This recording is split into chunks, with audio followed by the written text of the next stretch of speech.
Olá pessoal, tudo bem? Sejam bem-vindos a mais uma aula de técnicas de pesquisa em economia. Na aula de hoje eu vou dar continuidade ao tema do projeto e também falar um pouquinho sobre o relatório de pesquisa, que na verdade seria o trabalho final, né? Então, alguns elementos que vão aparecer no trabalho final e vocês devem estar visualizando isso já no modelo de documento que tem da UFPR. Embora a gente não vá fazer isso nessa disciplina, mas é bom que vocês conheçam, porque outros trabalhos científicos que vocês possam desenvolver ao longo do curso, né, é possível que os professores solicitem aí relatórios, né, no formato do trabalho acadêmico padrão, e também posteriormente, quando vocês forem escrever a monografia de vocês. Tá? Então é importante que a gente tenha também a visão não só do projeto, mas a visão completa aí de como a gente deve trabalhar com uma pesquisa científica. Bom, a gente vai começar essa discussão trazendo um pouquinho de algumas informações complementares ao que eu passei na aula anterior em relação à etapa do projeto, né, que é o que vocês têm que fazer agora, nesse momento do curso, né, a última avaliação de vocês, que é uma iniciação. Né, na verdade, é uma iniciação a essa elaboração de uma pesquisa científica para que vocês vão se familiarizando, né, porque futuramente vocês precisarão desse tipo de conhecimento. Bom, primeiro de tudo, a gente deve entender que o projeto, né, ele faz parte aí do processo de pesquisa. Tá? Então, toda pesquisa científica que ela vai ser iniciada, né, ela sempre passa por uma etapa que é a formulação do projeto. Então, ela é importante no sentido de que nada que a gente vai fazer na pesquisa ela acontece ao acaso. Né? Pelo contrário, a gente prevê tudo, né, o que a gente vai fazer num projeto de pesquisa. Então, antes de iniciar, né, qualquer tipo de intervenção, de coleta de dados, levantamento de dados para fazer análise, né, a gente escreve um projeto, né, e esse projeto ele vai traçar aí, o caminho, qual a teoria de base, quais são os problemas que a gente vai enfrentar, qual é o objetivo geral e os objetivos específicos, qual é o cronograma, qual é a equipe de trabalho, enfim. Né? Então, todo esse detalhamento, inclusive o metodológico, né, como é que a gente vai levantar os dados, quais são as variáveis que nos interessam, tudo isso seria pensado anteriormente na fase da elaboração do projeto. É claro que, à medida que a gente avança para a etapa da execução da pesquisa, é possível que a gente tenha que rever algumas coisas que a gente escreveu. Né? Então, a gente pensou em determinadas variáveis e esses dados não estão disponíveis. E a gente tem que substituir por dados similares, por exemplo, né? Ou reduzir o período de tempo que a gente tem disponível para fazer análise. Em termos de registros estatísticos, por exemplo. Né? Então, claro, isso naturalmente acontece. Né? Não é pelo fato de que a gente prevê no projeto, né, o que a gente vai fazer, é que a gente está prevenidos, né, ou está protegidos aí de qualquer erro e de qualquer necessidade de correção de rota à medida que a gente vai fazendo a pesquisa de fato. Tá? Bom, além disso, eu estou seguindo aqui o texto da Lacatos e Marconi, que eu vou recomendar aqui no final da aula para vocês lerem, né?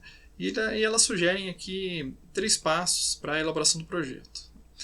E a primeira deles, ou o primeiro passo, né, eu acho que ele é bem interessante de ser destacado, por isso que eu trouxe para a aula de hoje, que é o fato de que a gente raramente consegue começar a fazer um projeto de pesquisa apenas com aquilo que a gente tem na cabeça. Tá? Então é necessário que a gente faça estudos preliminares. Então por isso que eu passei já algumas aulas atrás para vocês como é que a gente faz a pesquisa bibliográfica, inclusive, né, usando aí as ferramentas que a gente tem atualmente na internet, como é o caso do periódico CAPES, como é o caso do Google Scholar, para que a gente possa pesquisar trabalhos anteriores sobre os temas que nos interessam e, naturalmente, a gente tem que ler. Né? Ou seja, sem fazer a leitura e sem ter o conhecimento do que já foi feito, o que já foi estudado, o que já foi elaborado de teorias e conclusões sobre determinados fenômenos que nos interessam, né? A gente não consegue propor um projeto de pesquisa que seja relevante, que seja interessante, né, para o avanço da ciência. Então, a primeira etapa ela é naturalmente uma etapa de leitura dos trabalhos anteriores. É claro que esse processo de fazer a leitura dos trabalhos anteriores, ele vai gerar um trabalho, né, antecipadamente para a gente, né, antes da gente conseguir escrever qualquer coisa no projeto, mas esse trabalho ele não é perdido, né, no sentido de que a gente vai aproveitar, usando, por exemplo, as técnicas de fichamento que eu comentei em aulas anteriores, né, a gente vai aproveitando esse conteúdo que ele vai servir de base, tanto para escrever a própria introdução do trabalho, como principalmente para fazer a fundamentação teórica. Tá? Então, ela é uma etapa anterior, né, que nos ajuda a pensar num problema de pesquisa, o que a gente vai pesquisar de fato, possíveis hipóteses, né, se for uma pesquisa quantitativa, enfim. E depois a gente vai aproveitar todo esse material, né, para escrever a nossa fundamentação teórica. E aí a gente teria uma segunda etapa, que eu até deixei destacado aqui, que seria uma etapa de uma criação de um anteprojeto, né, que seria uma versão preliminar aí do projeto, em que, a partir dessa nossa leitura, a gente faz uma proposição, né, em relação aos objetivos, o geral, o específico, que eu vou abordar um pouquinho na aula de hoje, qual que é a fundamentação teórica, quais são os métodos que a gente vai empregar. E, posteriormente, à medida que a gente vai amadurecendo, né, tanto as ideias quanto a gente vai avançando nas leituras dos trabalhos anteriores, a gente vai refinando o projeto até chegar no projeto definitivo. Né?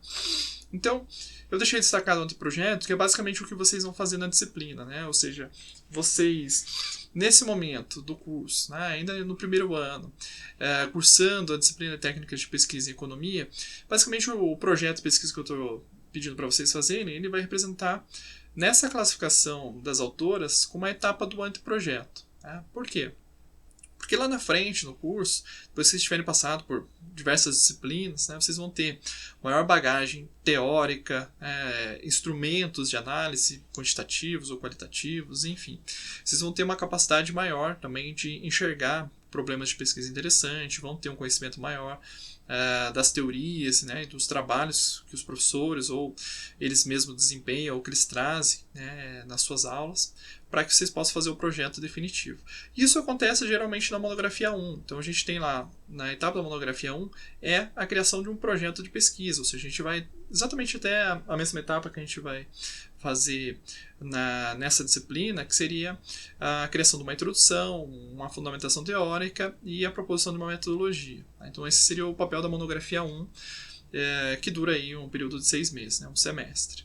E depois a monografia 2, que vocês dão continuidade aí ao projeto de pesquisa, né, fazem a pesquisa de fato, levantando os dados, analisando, discutindo e concluindo. Tá? Então, a gente poderia considerar que na disciplina de técnicas de pesquisa em economia, né, vocês fazem um anteprojeto, monografia 1, o projeto, e na monografia 2, aí o relatório final, né, ou seja, vocês executam a pesquisa e entregam e defendem numa banca o relatório final, né, que é uma monografia, no caso das ciências econômicas na UFPR. Bom, algumas coisas aqui mais elementares que tem a ver com a forma, mas que eu acho que vale a pena comentar com vocês, porque é muito comum que esse tipo de erro aconteça, inclusive com trabalhos mais de pesquisadores mais experientes, né? Que é a questão da definição do título do projeto ou do relatório final, tá? Que, independente do que a gente está tratando. Tá? Então é importante a gente pensar num título, né, que ele diga exatamente o que a gente faz no trabalho, né, qual que é o propósito do trabalho. Então não necessariamente ele corresponde ao tema. Né? Eu posso estar interessado em pesquisar a inflação, mas de fato eu estou pesquisando a inflação causada por conta da restrição das atividades econômicas na pandemia no Brasil especificamente. Tá? Então eu não posso colocar um título muito abrangente que fale de inflação de uma maneira geral. Né? Embora eu possa me basear em teorias mais gerais sobre a inflação, mas o meu trabalho ele vai focar num período específico da história, que pode não ter nada a ver com outros casos de inflação que aconteceram, né, no Brasil ou no mundo. Tá? Então pode ser um caso específico. Então, geralmente, a gente dá um título que está mais vinculado ao objetivo, né? Ou seja, que ele faz uma síntese dos objetivos gerais e específicos do trabalho. Tá? Se tiver objetivos específicos, não é obrigatório, tá? Mas é muito comum que sejam apresentados aí objetivos específicos em trabalhos de conclusão de curso, como monografia, dissertações, teses e assim por diante. Tá? Bom, aqui é uma sugestão pessoal, não está no livro isso. Né? O que eu faço é que vocês procurem estabelecer um título não muito longo. Né? Então vocês, à medida que forem pesquisando o trabalho científico, vocês vão ver que existem trabalhos que querem ser tão precisos na hora de definir o título do projeto ou da pesquisa, mas que acaba virando um parágrafo. Né? Ou seja, é uma redação já no título do trabalho. Isso não é interessante, principalmente para quem vai ler. Né? Ou seja, você pega um texto, né, em forma de título, isso tende a tirar a atenção do leitor, né? Ou seja, não ser atrativo, inclusive para a comunidade científica. Né? Por mais que a gente esteja interessado em temas técnicos, né, ou técnicos científicos, Quando vem um texto muito longo no título do trabalho, né, a gente começa a se desinteressar. Então a minha sugestão é que esse título tenha até 10 palavras. Pode ter mais? Claro que pode ter, mas moderado, né? Ou seja, sei lá, tem 12, 13 palavras, mas não 20 palavras, né? Ou seja, é quase que 2 frases, né? O tamanho de 20 palavras. Então, realmente fica muito extenso, tá? Muito extenso e não é recomendado. Inclusive, alguns periódicos, né, revistas científicas, eles limitam o número de palavras justamente para que os autores sejam moderados, né? Ou seja, eles já exigem, né, já impõem essa norma para que não haja, né, esse tipo de problema na hora de redigir o título do artigo científico. Além disso, né, a gente pode trabalhar com títulos e subtítulos, sendo esse opcional. Aí geralmente a gente vai separar aqui por 2 pontos. Né? Tem o título, 2 pontos e o subtítulo. Eu trouxe 2 exemplos aqui, esses 2 exemplos eles têm menos de 10 palavras, um sem subtítulos e outro com. Tá? Aqui são livros que estavam na minha estante, né? E eu usei como exemplo aqui. Então, um deles eu traduzi, né? Na verdade esse livro está em inglês, a história da macroeconomia de Keynes a Lucas. Então, aqui deixa bastante claro, né, do que se trata esse livro. Né? Ou seja, basicamente ele está tratando da história do pensamento econômico da macroeconomia de um autor fundador, que é o Keynes, até, né, um autor bastante conhecido, que é o Lucas. Tá? É claro que, obviamente, a história continua. Né? Então, ele dá uma delimitação temporal. Obviamente que isso está subentendido para quem já tem um pouquinho de conhecimento, né, de teoria econômica e da história do pensamento econômico, que está definido pela, né, obra desses 2 autores aqui. Tá? O segundo chama Regimes Monetários, tá? Aí 2 pontos, teoria e a experiência do real, aí é a nossa moeda mesmo, que foi... teve uma transição em 93, né, mas que passou a vigorar a partir de 94, essa nova moeda, o real. Então aqui também, né, a gente tem bem claro qual que é o propósito do trabalho, né, discutir regimes monetários, tanto a teoria como a experiência do caso brasileiro, tá, num recorte temporal que já está dado ali pelo próprio nome da moeda, né, ou seja, de 93, 94, vamos colocar assim, até os dias atuais. Embora, quando a gente vai ler o livro, a gente vai ver que também tem uma discussão teórica, né, como está colocado no subtítulo, e o que tinha antes em termos de políticas monetárias no Brasil, ou de regimes monetários no Brasil, que deu origem ao real. Tá? Então isso também aparece no texto. Tá? Mas o foco, obviamente, a contribuição mais original desse livro é a experiência do plano real. Bom, então aqui são sugestões que eu deixo para vocês, né, de como pensar aí o título do projeto, de forma que ele não fique tão extenso. Né? Eu sei que à medida que vocês vão tendo contato com outra literatura, né, com a literatura científica na área da economia, vocês podem se deparar aí com títulos bastante específicos que acabam tendo aí, sei lá, 15, né, 18 palavras. Ok, né, isso também não é nenhum absurdo, a gente já está acostumado, mas, né, aqui é uma sugestão mesmo que eu dou para deixar o título de vocês mais interessante. Né? Um título mais curto, mas que traga na essência também aquilo que vocês vão fazer no trabalho. Né? Então é, na verdade, uma arte aí, você escrever o título do seu projeto de pesquisa em poucas palavras, mas que dê conta de representar exatamente o que você vai fazer naquele texto. Né? Ou seja, se eu ler o teu título, né, eu consigo ter a compreensão do que exatamente o teu trabalho se propõe. Né? Então essa é a ideia de fazer um título que seja conciso, mas ao mesmo tempo, né, representativo do objetivo do projeto de pesquisa. Bom, com relação à introdução, eu sei que eu passei em uma das aulas uma estrutura, né, uma sugestão de estrutura de como que vocês devem fazer, o que deve conter na introdução, e eu vou retomar um pouquinho isso, tá? Tanto na introdução como nas outras partes aí do projeto de pesquisa. Com exceção da fundamentação teórica, porque a gente já teve uma aula especificamente sobre isso. Tá? Bom, em primeiro lugar, né, a gente deve colocar nos primeiros parágrafos, né, então a gente vai começar lá, capítulo 1, introdução, então a gente vai apresentar o nosso objeto ou tema de pesquisa. Tá? Então vocês vão ver que essas coisas são tratadas como sinônimo. Tá? Então, basicamente, a gente vai apresentar o que a gente vai estudar. Por exemplo, né, vamos estudar o tema da inflação no Brasil, né, por conta, né, da pandemia. Isso tem gerado, tá, uma série de problemas aí, de acesso a alimentos, né, de acesso a insumos básicos por parte da população.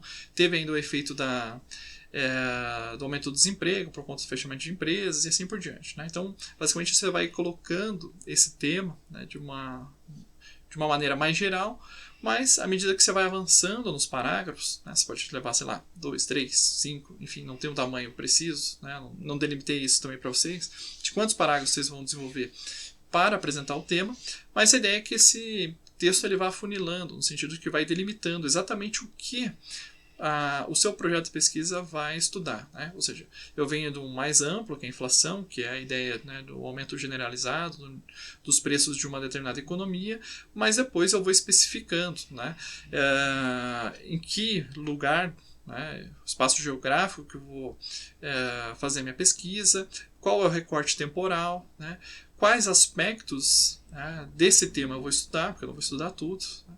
Enfim, porque eu posso falar de inflação, posso falar das políticas de combate à inflação, das causas da inflação, do problema do câmbio sobre a inflação, enfim, né? Então, uma das diferentes teorias que explicam a inflação, etc, né? Então, na verdade, vocês precisam ir especificando exatamente, né, o que o projeto de pesquisa vai fazer.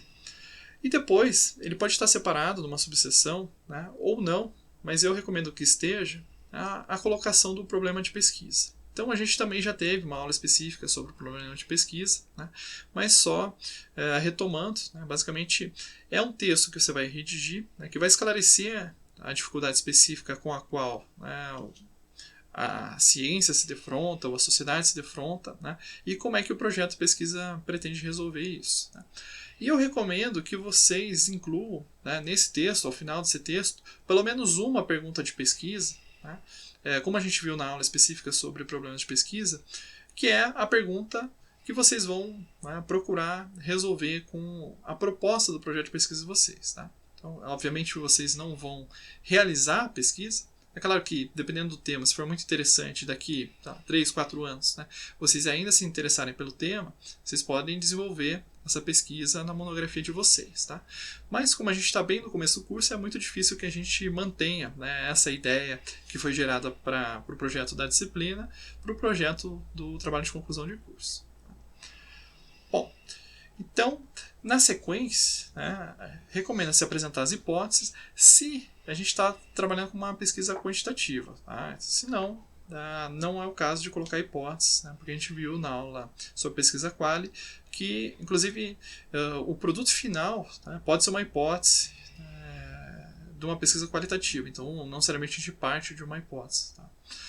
Bom, se a gente vai estabelecer as hipóteses, a gente pode estabelecer as hipóteses básicas, né, que basicamente são aquelas afirmativas temporárias sobre a relação, correlação, variação concomitante ou mesmo a ausência de certos fenômenos na ocorrência de outros. Tá? Então, enfim, o estabelecimento de hipóteses, né, que é basicamente essa relação e uma resposta temporária, né, à pergunta de pesquisa, que ela vai ser testada, né, principalmente por um método estatístico, e eu posso ter hipóteses secundárias. Tá? Então, essas hipóteses secundárias elas podem detalhar a hipótese geral ou colocar aquilo que a hipótese geral não está especificando.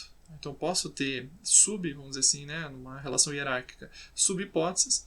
E também eu posso indicar relações que eu deduzo da primeira, né, uma dedução lógica, ou apontar para outras possíveis relações, né, que não estão contidas ali na hipótese básica, que também será objeto, né, de análise e de teste na sua pesquisa. Tá? Então, bastante importante que não é só aventar as hipóteses se você não vai testá-las. Né? Então, só colocar realmente no texto as hipóteses que serão testadas com o levantamento e análise dos dados. Bom, na sequência, a gente costuma colocar os objetivos da pesquisa. Então, a gente pode colocar isso de maneira desdobrada, né, um objetivo geral, que vai apresentar uma visão mais global e abrangente, né, do que a gente vai fazer no trabalho, e vai apresentar o principal propósito da pesquisa. Tá? E a gente pode desdobrar esse objetivo geral nos chamados objetivos específicos. Né? Então, esses objetivos específicos eles vão ter um caráter mais concreto, né? Eu vou especificar exatamente o que eu vou fazer. Eu posso ter, sei lá, 1, 2, 3 objetivos específicos. Tá? Também não recomendo que faça muito, tá? Fica muito difícil, principalmente no trabalho de conclusão de curso, trabalho mais monográfico, a gente vai focar sobre o estudo de um único assunto, tá? A gente desdobrar em muitos objetivos específicos, acaba implicando a necessidade de a gente levantar muitos dados, fazer muitas análises, e talvez não caiba, né, no período de tempo que vocês têm disponível para fazer a pesquisa. Então, também não recomendo fazer muitos objetivos específicos. Tá? Então, o ideal é ter geralmente, sim, a gente tem um objetivo geral, né, só vai abrir em específicos se a gente for desdobrar em 2, pelo menos. Tá? Então, 2 ou 3 parece razoável. Né? Mas é claro, tudo vai depender aí, do grau de maturidade do pesquisador, qual é o nível, né, de formação dele, se é nível de graduação, de mestrado, doutorado, enfim, e do tempo que ele tem disponível para pesquisa. Tá? Bom, e também os objetivos específicos eles cumprem uma função intermediária, né, e até instrumental para a consecução aí do objetivo geral. Né? Ou seja, para eu chegar no objetivo geral, pode ser que eu tenha que cumprir, né, metas específicas. Então, primeiro eu tenho que levantar essa informação para conseguir observar esse fenômeno e depois levantar outras informações para observar o segundo fenômeno e aí então eu poder atingir o objetivo geral. Tá? Então, basicamente, essa é a ideia do desdobramento aí do objetivo geral em objetivos específicos. Né? Pode ser informações ou análises necessárias para que eu consiga tirar a conclusão ou chegar, né, na análise mais geral que eu quero fazer.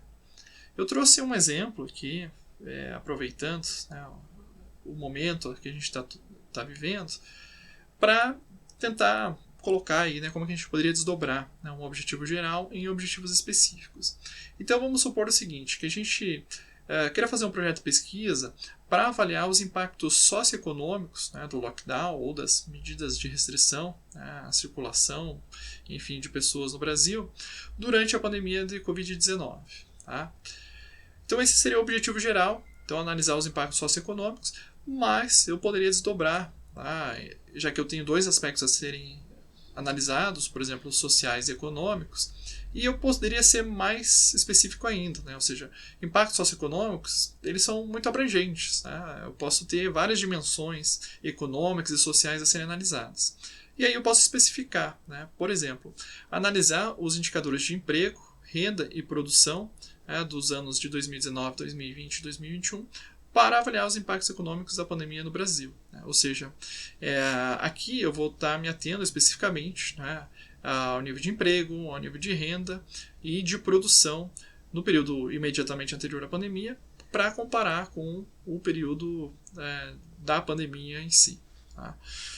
Então veja que aqui eu sou bastante mais restritivo, né, e específico no que eu vou fazer. O segundo está colocado assim: analisar os indicadores de pobreza, extrema pobreza e de segurança alimentar no mesmo período para avaliar os impactos sociais. Então eu posso ter impactos sociais em outras dimensões, né? Aumento da violência doméstica, enfim. Né? Mas eu estou delimitando, né, exatamente que aspectos sociais, né, eu vou analisar nesse trabalho de pesquisa. Então aqui é uma sugestão, né, um exemplo. Vocês podem procurar mais na internet para auxiliar vocês na hora de redigir o projeto de pesquisa. Bom, ainda sobre o conteúdo da introdução, né, eu também já expliquei numa aula anterior, mas convém reforçar que na sequência a gente procura colocar a justificativa, né, basicamente por que a gente vai fazer essa pesquisa, né, por que vale a pena conduzir esse projeto de pesquisa. Então, primeiro, né, na justificativa a gente deve redigir um texto que traga o contexto da literatura, né, ou seja ela teórica ou de trabalhos empíricos anteriores que tragam, né, informações relevantes para o conhecimento, em que contexto exatamente, né, se insere a nossa pesquisa, ou seja, o que os trabalhos anteriores já fizeram e o que falta investigar sobre o tema. Então, basicamente, colocar a nossa proposta de pesquisa, né, nesse conjunto de trabalhos anteriores e trazer, né, na sequência, quais são as contribuições potenciais da nossa pesquisa. Então, essas contribuições elas podem ser de ordem teóricas ou empíricas, ou ambas as coisas, né? Ou seja, nossa pesquisa ela pode trazer aí insights para aprimorar uma teoria ou mesmo para refutar, enfim. E também as análises empíricas, no sentido de confirmar o que foi encontrado em trabalhos anteriores ou mesmo refutar. Tá? E também é interessante apontar, né, sempre que possível, as possíveis soluções que a pesquisa pode trazer. Essas soluções não necessariamente são soluções tecnológicas, soluções de políticas públicas, mas pode ser soluções no sentido de ajudar a compreender um determinado fenômeno que não está bem esclarecido na literatura anterior. E indicar, né, se essas contribuições ou o potencial de contribuição ele é para casos particulares, ou seja, bom, eu vou analisar Brasil, então não necessariamente isso vai se aplicar para os países desenvolvidos, para os países africanos, né, que vão ter uma realidade muito distinta, então eu vou apontar qual que é a capacidade aí de generalização dos resultados da pesquisa, ou se ele vai ficar mais restrito, né, em casos particulares.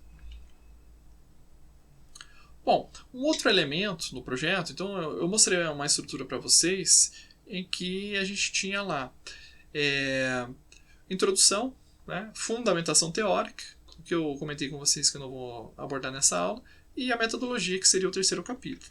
Tá? Bom, o que deve conter nesse capítulo de metodologia? Tá? É interessante que a gente vá explicando para o leitor, né, como é que a gente vai abordar o problema de pesquisa. O primeiro deles é o método de abordagem, que a gente viu lá no começo do curso. Né? Então, como é que a gente vai abordar? Como é que vai se caracterizar a nossa pesquisa? Eu vou trabalhar com método mais indutivo, dedutivo, hipotético, dedutivo, dialético, enfim, qual que é a minha base metodológica, né? Como é que eu enxergo o mundo e como é que eu vou abordar o meu problema de pesquisa. Tá? Então, é interessante, né, revisitar lá as primeiras aulas sobre esses métodos e pensar na proposta de vocês, né, em qual delas ela vai se enquadrar. Né? Ou seja, eu vou estudar casos particulares e a partir disso eu vou fazer inferência sobre o todo, ou eu vou partir de uma concepção mais lógica, né, para deduzir situações particulares, ou vou estabelecer hipóteses, né, e deduzir consequências a partir dessas hipóteses, ou vou trabalhar com o método dialético. Tá? Enfim, então tentar enquadrar, né, a sua pesquisa e basicamente ela vai estar muito de acordo com a sua fundamentação teórica. Né? Então, quando a gente faz uma escolha de uma abordagem teórica, geralmente ela já tem aí um método de abordagem específico. Então a gente vai ter um tipo de teoria mais indutivista, mais hipotético-dedutivista, outras dialéticas, né? Enfim, então isso também fica mais fácil quando a gente define qual que é a teoria de base da nossa pesquisa e aí, consequentemente, né, isso pode ser replicado para a metodologia. O segundo elemento que é importante é estabelecer os métodos de procedimento. Então, explicar qual que vai ser o método de procedimento que vai ser adotado, histórico, comparativo, estudo de caso, tipológico, estatístico, né? E tentar justificar também por que você está escolhendo esse método de procedimento. Tá? Então, por que ele é mais adequado de ser empregado em detrimento de outros. Tá? Então, é interessante também deixar isso claro para o seu leitor. Também é interessante a gente colocar, né, nessa parte, né, da metodologia qual que é o objetivo da pesquisa. Se ela vai ter um objetivo mais exploratório, né, no sentido de compreender melhor um fenômeno que não está bem explicitado, né, ou compreendido na literatura, ou se ele vai ter um caráter mais descritivo ou explicativo. Tá? Então, aqui a gente vai ter que resgatar novamente, né, aulas anteriores, para relembrar esses conceitos, né, para poder aplicar agora na formulação do projeto de pesquisa. Também, qual que vai ser a abordagem dos dados? Né? Vocês vão trabalhar com dados quantitativos ou com dados qualitativos, né? Então, muito está relacionado também com o objetivo da pesquisa, com o método, né, de procedimento que vocês vão adotar, que vai levar para uma direção ou outra, se vai ser uma abordagem com dados qualitativos ou quantitativos, ou se vai adotar ambas as coisas. Tá? Então, também é possível utilizar o método misto, embora, né, isso implique aí mais trabalho. Né? Ou seja, você vai ter duas fases de pesquisa, né? Uma de levantamento de dados quantitativo, outra de dados qualitativos, não necessariamente nessa mesma ordem, né? A gente viu isso em aulas anteriores, e você vai ter que analisar as duas coisas para tirar conclusões. Né? Então, obviamente, quando a gente trabalha com métodos mistos, o volume de trabalho é maior. Né? A gente vai ter que fazer duas descrições, né, de como que a gente vai abordar, que tipo de dados a gente vai levantar, como que vai analisar cada um, né, desses dois tipos de dados que vão ser levantados para a pesquisa. Bom, além disso, né, a gente vai ter que definir quais são as técnicas de pesquisa. Tá? Então, as autoras elas dividiram em dois grandes grupos aqui, a documentação direta, né, ou a documentação indireta. Então a gente poderia dizer o seguinte, bom, a documentação direta, ela consiste, né, independente se o método é quant ou quali, né, basicamente num conjunto de técnicas para levantamento de informações. Então pode ser a observação, se eu estou numa pesquisa participante ou numa pesquisação, entrevista, principalmente aí, no caso da pesquisa qualitativa, questionário ou formulário, né? A diferença básica é que o formulário tem o acompanhamento do pesquisador ou de alguém designado por ele, como é no caso do IBGE, né? Então o IBGE vai na casa das pessoas e vai colhendo informações, não é um questionário eletrônico, a pessoa vai lá e preenche, enfim, ou por correio, né? Como antigamente. Que pode envolver aí uma pesquisa quant ou quali, né? Então, aí depende de como é que está estruturado aí o questionário ou formulário. História de vida, análise de conteúdo, né, que vai mais para uma pesquisa qualitativa, enfim, né, tudo isso nos remete aí a uma fonte de dados primários, né, ou seja, a gente vai a campo para levantar as informações.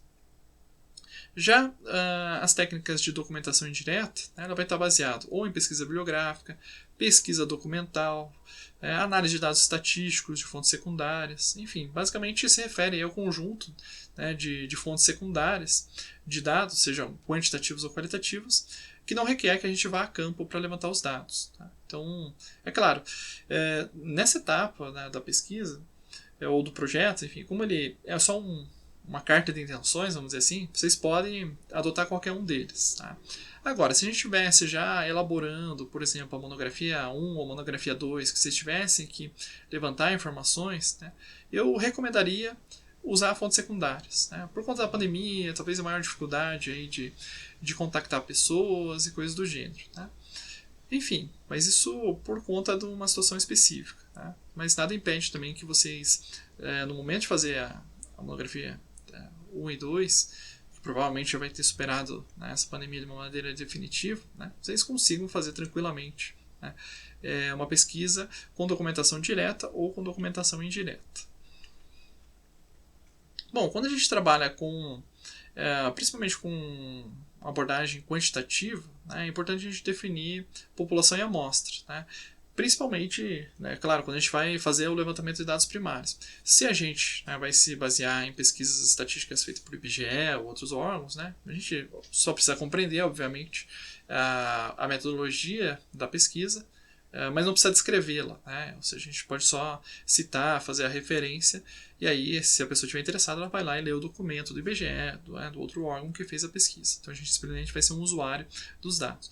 Mas, quando a gente vai a campo, né, principalmente na pesquisa quantitativa, a gente tem que definir população e amostra. Né? E aí vai implicar em várias coisas que vocês vão ter que pesquisar nesse momento, para caso vocês optem por colocar isso no projeto de vocês, vocês podem usar os trabalhos anteriores como referência. Né? Então, vocês vão fazer um levantamento de literatura e vão ver que técnicas de levantamento de dados, de amostragem, que são empregadas por outros autores. Né? E isso vocês vão ver ao longo do curso, né? Disciplina de estatística, econometria. Então, isso vai ficando um pouquinho mais claro lá para frente. Então, a gente pode ter a amostragem probabilística, né? Que a gente define um universo de pessoas, sei lá, população de Curitiba. E aí a gente vai convidar as pessoas para participar da nossa pesquisa de maneira aleatória, né? Ou seja, todo mundo tem a mesma probabilidade ou a mesma chance de participar da pesquisa. E a pesquisa não probabilística, ela vai adotar algum método de recrutamento, né, que não vai permitir que todo mundo tenha chance. Né? Então, sei lá, eu vou espalhar nas redes sociais para responder um questionário. Né? Então, na verdade, vai estar muito vinculado quem são meus amigos, os amigos dos meus amigos. Então, ela não é probabilística. E isso pode trazer na sua amostra um determinado viés. Né? Então, sei lá, são pessoas que têm o mesmo perfil, né? Sei lá, uma mesma faixa etária, ou que têm o mesmo perfil de renda, por exemplo, né? Sei lá. Então, uma série de coisas pode conduzir que a gente tenha algum viés e não aborde todo mundo que a gente tinha interesse na nossa amostragem.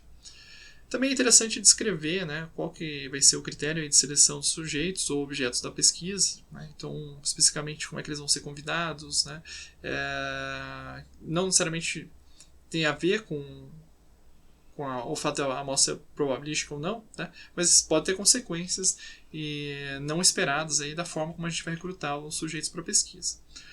É interessante também descrever como é que a gente vai coletar e analisar os dados. Né? Então, quais são os instrumentos de levantamento de dados, se vai ser um formulário online, se vai ser um formulário impresso e as pessoas vão, né, na casa coletar informações na casa, na rua, né, enfim, na praça pública, enfim. Deixar muito claro como é que vai ser feito o levantamento de dados. E também quais são as técnicas de apresentação e análise dos resultados. Então, por exemplo, eu estou trabalhando com dados estatísticos, eu posso apresentar estatísticas descritivas ou correlações, né, uma regressão linear, não linear, enfim. Tem N técnicas estatísticas que a gente pode usar. E, claro, cada uma delas vai ser mais adequada dependendo do tipo de variável que eu estou levantando. Né? Qual é a proposta que eu estou colocando aqui para analisar. Né? Então, enfim, qual é a minha hipótese. Então, tudo isso, né, como a gente está no início do curso, né, é ainda muito incipiente. Mas à medida que a gente for avançando no curso, a gente vai ter mais ferramentas para conseguir decidir sobre quais são as técnicas de análise de dados, principalmente estatísticas, mais adequadas. Né? Então, à medida que vocês cursarem, como eu já mencionei, estatística, introdução à econometria, enfim, vocês vão ter aí um ferramental mais consolidado, né, para que vocês consigam definir isso. Bom, outro aspecto interessante, quando a gente faz levantamento de dados, principalmente para dados quantitativos, tá, mas vale também para pesquisa qualitativa, é fazer uma pesquisa piloto. Tá? Ou seja, bom, eu já montei meu formulário, meu roteiro de entrevistas, só que eu preciso testar ele. Né? Então, eu tenho uma amostra de pessoas, uma quantidade de pessoas que eu preciso entrevistar, e o ideal é que a gente faça, né, escolha aí algumas pessoas, ou recrute algumas delas, né, um número pequeno da minha amostra, para que eu vá testando o instrumento. Né? Então você vai lá, vai aplicar, vai levantar as informações, e isso permite a gente verificar se existe ambiguidades, ou seja, a gente escreveu a pergunta de uma maneira que a pessoa não entende exatamente o que a gente quer, a gente pergunta A, ela responde B, né? Então ela entendeu errado. Se tem perguntas supérfluas, ou seja, perguntei aquele negócio, mas no fim eu não vou usar para nada aquilo. Né? Ou ela é repetitiva, né? Então eu já podia chegar na informação com a questão anterior. Ou se faltam informações. Bom, você, né, vai começar a tabular os dados e fala, putz, mas eu não perguntei aquilo. Né? E aquilo é importante para eu responder a minha pergunta de pesquisa. Então, isso é bastante interessante. E também, quando a gente faz um teste, principalmente com perguntas abertas, né, a gente vai vendo um padrão de resposta. Né? Então, a pessoa responde A, outra responde B, outra responde C. Daí repete A, B, C. Isso pode fazer com que a gente consiga converter, né, perguntas abertas em perguntas fechadas, porque permite maior tratamento estatístico. Né? Nem que seja perguntas que vão resultar em variáveis categóricas, mas que a gente consiga calcular as frequências, né? Frequências absolutas e relativas. Então, X% das pessoas respondem isso, Y% aquilo. Então, isso, né, já traz aí uma forma de tratamento de dados muito mais interessante do que só trabalhar com dados abertos, né, com as perguntas abertas, que aí a gente tem que traduzir aqueles textos, né, numa interpretação e não consegue quantificar. Bom, outros aspectos importantes, né, da pesquisa piloto é justamente colocar à prova a fidedignidade, né, do nosso instrumento de coleta de dados. Então, se a gente está trabalhando em equipe, principalmente, né, verificar se, à medida que eu vou mudando o aplicador da entrevista, do formulário, do questionário, etc., né, se as respostas elas se mantêm consistentes. Né? Então, pode ser que haja diferença de respostas, principalmente na pesquisa qualitativa, a depender de quem está fazendo, né, a entrevista ou o formulário. Também permite a gente validar o nosso instrumento, no sentido de verificar se as informações que a gente precisa para o nosso problema de pesquisa realmente estão contidos nesse instrumento, se não falta nada, ou se tem coisa redundante, como eu já mencionei. E também permite avaliar a operacionalidade, né? Ou seja, em que medida aquilo está funcionando para levantamento de dados, ou se a gente precisa adotar uma estratégia diferente. Tá? Então, por isso a importância de uma pesquisa piloto. É claro que vocês não vão fazê-la nesse momento, mas é interessante prever, né, essa etapa da pesquisa piloto se for fazer algum tipo de levantamento de dados em campo, né, o levantamento de dados primários. Bom, agora indo para o relatório de pesquisa, que naturalmente o relatório de pesquisa ele vai conter tudo que tem no projeto de pesquisa e mais, né, obviamente, os resultados, a discussão e as conclusões do trabalho.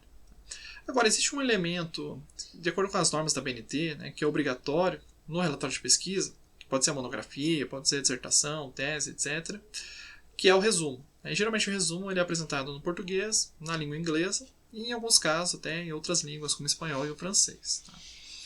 Bom, um resumo, né, basicamente ele vai trazer ali qual é o problema de pesquisa, qual método é aplicado, quais os principais resultados e conclusões. Tá? Tudo isso em 150 a 500 palavras de texto. Tá? Então, isso aqui já é delimitado pela própria ABNT, né, como o intervalo ali, mínimo e máximo para que a gente possa redigir aí o resumo. Tá? Além disso, para facilitar a localização, né, de trabalhos de acordo com temas que são apresentados nesse trabalho, deve-se apresentar também palavras-chave. Geralmente são de 3 a 5 palavras-chave que representam aí o conteúdo, né, abordado pelo projeto de pesquisa, pela dissertação, pelo artigo científico e assim por diante. Tá? Então eu sugiro que vocês, quando forem ler, principalmente artigos científicos ou outras monografias, né, prestem atenção nas palavras-chave que são utilizadas pelos autores. Talvez elas ajudem, inclusive, a compor aí as suas próprias palavras-chave. Tá? Bom, aqui pode ignorar, ficou repetido do slide anterior. Né? O outro item, né, que pode estar num único capítulo, pode estar separado, né, vai depender do volume de informações geradas pela pesquisa, que são os resultados de discussão. Tá? Então, os resultados, obviamente, vai ser a apresentação dos gráficos, tabelas, né, ou os trechos das entrevistas, né, enfim, aquilo que foi determinado como a forma de apresentação dos resultados da pesquisa, né, seja ela pesquisa de campo, seja uma pesquisa baseada em fontes de dados secundários. E depois a gente apresenta uma discussão dos resultados, né, no sentido de interpretar esses resultados e colocar em discussão com trabalhos anteriores. Né? Afinal, o que representa esse nosso trabalho? Né? Então, o objetivo da pesquisa não é somente descrever os dados que a gente observou, né? Senão também trazer explicações, né, interpretações e dialogar com outros trabalhos científicos. Então, quando a gente está principalmente numa pesquisa quantitativa, né, basicamente a nossa discussão vai envolver a corroboração ou a refutação, né, da teoria ou dos estudos empíricos anteriores, quando a gente faz o confronto, né, dos fatos obtidos com a nossa pesquisa e as hipóteses que a gente estabeleceu com base na literatura. Além disso, é interessante discutir a capacidade de generalização dos resultados que a gente obteve com a nossa própria pesquisa. Então, a gente está fazendo uma pesquisa muito local, né? Provavelmente ela não vai ser generalizável para outras localidades, e mesmo quando a gente está com um período de tempo muito específico, né, ele pode representar um momento da história e não ser generalizável de uma maneira geral. Tá? E também quais os possíveis impactos aí dos resultados que a gente obteve sobre a teoria, né? Principalmente nos casos aí de refutação, né? Ou seja, o que isso implica para a teoria, se é preciso repensar a teoria, quais aspectos da teoria não estão adequados, enfim. Né? Então, claro que essa contribuição para a teoria, ela depende também da maturidade do pesquisador, né, em conhecer a teoria, de discutir com propriedade aspectos lógicos da teoria, em contraste aí com os fatos obtidos, seja na própria pesquisa ou no conjunto pesquisa, inclusive a própria. Né? Enfim, então basicamente esse é o conteúdo que deve aparecer aí nessa etapa do relatório, que são os resultados e a discussão dos resultados. Bom, e por fim a gente tem a conclusão, tá, do trabalho, que basicamente vai ser um texto um pouco mais curto, né, do que o anterior, e vai evidenciar quais são os achados, né, da pesquisa, entre aspas, né, o que o trabalho trouxe de novo. Né? Vai também indicar quais são as limitações da pesquisa, né, o que foi possível observar com o método empregado, com os dados analisados, o que ficou de fora que valeria a pena, né, ser estudado posteriormente. E também vai apontar a relação entre os fatos com a teoria apresentada, né? Ou seja, ela corrobora, ela refuta, ela coloca em dúvidas, enfim. Né? Então é legal também, embora a gente tenha discutido isso anteriormente, trazer isso para a conclusão do trabalho. E por fim, né, é sempre de bom tom colocar as recomendações e sugestões. Né? As recomendações geralmente são recomendações de intervenção, ou na natureza ou na sociedade. Né? Então, sei lá, a gente está fazendo uma pesquisa ligado aí à questão da sustentabilidade ambiental, e a gente verificou que, sei lá, a qualidade do ar em Curitiba está piorando, né, drasticamente. A gente traz evidências empíricas sobre isso. Né? Então ele pode ter como recomendações, né, uma série de políticas públicas ou de ações práticas para os cidadãos para reduzir a emissão do monóxido de carbono, por exemplo. Né? Então, andar menos de carro, fazer rodízio, utilizar transporte público, enfim. Né? Uma série de recomendações podem aparecer aqui no final, né, na conclusão, para para intervenção, seja na natureza ou seja na sociedade. Tá? E também, geralmente, a gente faz sugestões de estudos futuros, principalmente a partir da limitação da nossa pesquisa, ou seja, o que a gente conseguiu visualizar e o que faltou ser estudado, tá? Pode ficar como recomendações para estudos futuros. Bom, eu deixo aqui a referência, né, da aula de hoje, que é o livro da Lacazzi Marconi, Fundamentos da Metodologia Científica. Especificamente, vocês devem ler aí o capítulo 10. Bom, eu desejo a todos aí uma excelente semana de estudos e nos vemos na próxima videoaula.